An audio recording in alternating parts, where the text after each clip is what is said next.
Bueno, ading sa ito na presentasyon ag diskusyon, masusungan sa oras na alas 8 sa pita sa Buhi Magazine page, ag didi po sa Facebook, ag alas 9 man sa pita sa Ting Bilyadares channel sa YouTube. Bueno, kaso nagtalikod na si Mana Santa, usad na aktibong radio communication group, didi po sa ito na banwaan anasibot maray tanganing magtuwang sa lokal na gobyerno, sa simbahan ag iba pang otoridad na mamantinir ang napasi orden ag pagtauning giya sa mga motorista na nagileeg didi sa na banwaan. Ading nasabi ng organisasyon Amo Anak Kabalikat 336 Bicol Buhi Chapter. Ana Kabalikat Bicol na organize po iya kaso August 1999. So nagpuon po kami as Kabalikat Civicom.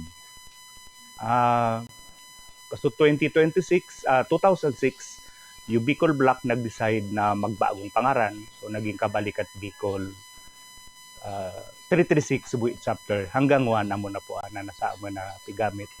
So ana mga primerong kuha naman na nagtagdasyan dito sa Buhi, kadaklan mga taga Santa Elena. 21 sirang nagpuon dito sa atin na banwaan. Ano mga pioneer members, si Manuel Litoy Valenciano, iya na sa amin na founding president.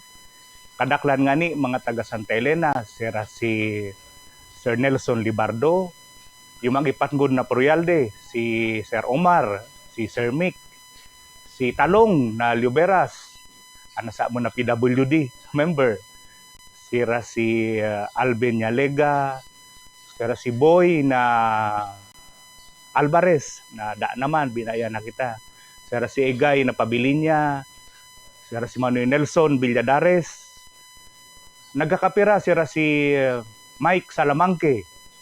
So, yung iba man po sa ibang lugar, sa Antipolo, lingaw sana ko yung pangaran na nalingawan ko. Nagkakapira po yung mga nagpuon didi sa atin na banwaan. Ana katuyuan niya na organisasyon, amo ana makatabang sa komunidad gamit ading sa amo na mga radyo. Ag makatabang man sa lokal na gobyerno, sa mga ibang organisasyon, lalo kin agko kalamidad, agko mga disasters, ag kinuno pa man ng mga katibaadan. Ading Kabalikat 336 sa Bicol Buhi Chapter, usad pala na radio communication group na mayor na katuyuhan amo a community service. Urog na sa panahoning kalamidad na sa presente pinagimanihar nin mga opisyal sa liderato ni dating San Pascual Barangay Kagawad Glenn Belsa.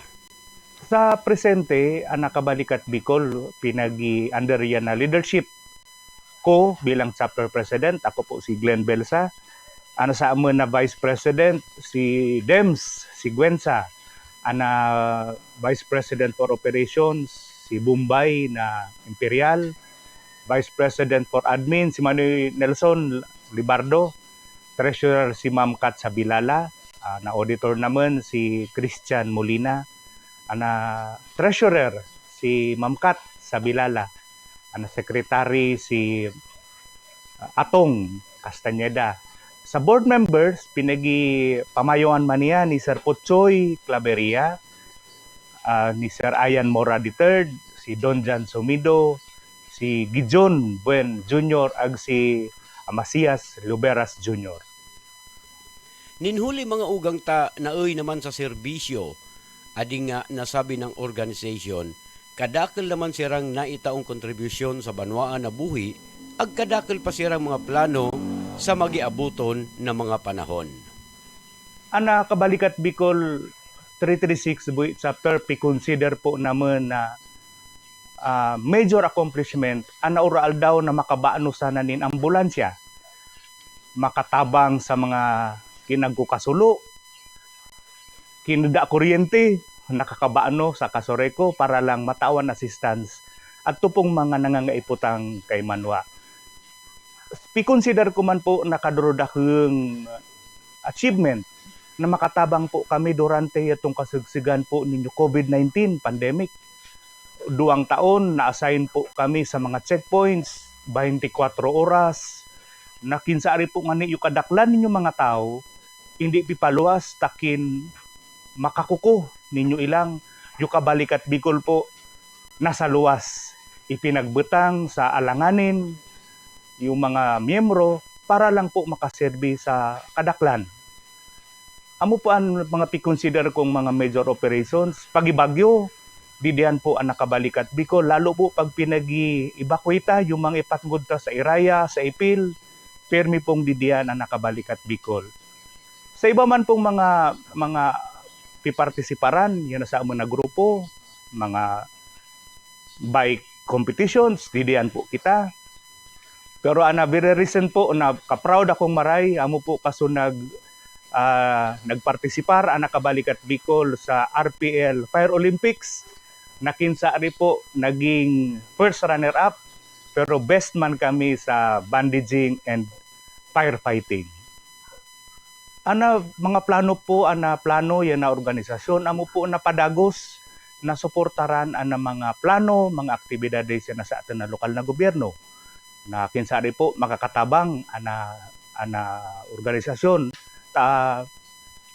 Very recently lang po na accredit ana organisasyon yan na kabalikat Bicol, kinkaya po agko kita kaiba kita ang nakabalikat Bicol sa Local Peace and Order Council. Kaiba man po ang nakabalikat Bicol sa Municipal Disaster Risk Reduction and Management Council. So ang mga concerns po na yan iba na papaabota sa lokal na gobyerno. So padagos mandayaday kuan po naman na magkagko mga trainings tangani pong mas lalong mapauyay pa na sa amin na pagserbi sa atin na banwaan. Mga trainings po dyan po standard kuha nin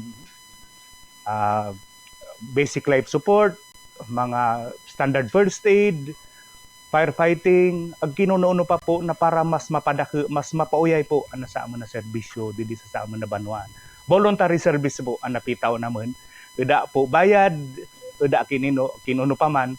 A simple thank you, malaog man na po yan ang mga miyembro yan nakabalikat Bicol. Bueno mga kabuinan, kamumuyang magleeg o maging miyembro niya nakabalikat 336 Bicol Buhi Chapter, amuha di ang mga requisitos ag mga proseso na ihiras man sa ato ni President Glenn Belsa. Para makaalig po sa amin na organisasyon, primero pinag-require naman na magsurat nin letter of intent na si man na individual 18 anyos pataas. Magsurat sa chapter president, nakabutang po diyan sa kanyang pangaran, address, ag iba pang mga detalye, ag sa kanyang kagustuhan na maging membro yan na sa amin na organisasyon. Ago kami pinag-set na mga requirements para po yan na pagpartisipar sa mga operations, pagkondusir nin mga net calls, pag-atindir sa mga meetings na pipabaano yan na organisasyon. So pag nakumple na sunod atong mga requirements ato, pwede na pong ma-elevate into regular member si man na individual na mayang mag-iba sa amin. Bueno, Diyos mabalo sa imo kabalika 336 Bicol Buhi Chapter sa paagi ni President Glenn Belsa sa pagtaon ninyo ning oras para maibalangibog, maiheras ana sirkumstansya niya na sa inyong organisasyon didi sa na live stream. Sa pagmautang makapaabot ning impormasyon ag update didi sa na banwaan para sa mga buhinon sa ariman sa kinaban. Out pa man lugod, dumako pa kamo, dakil pa kamong matabangan na buhinon, urog na sa panahoning kalamidad. Congratulations, mabuhay po kamo.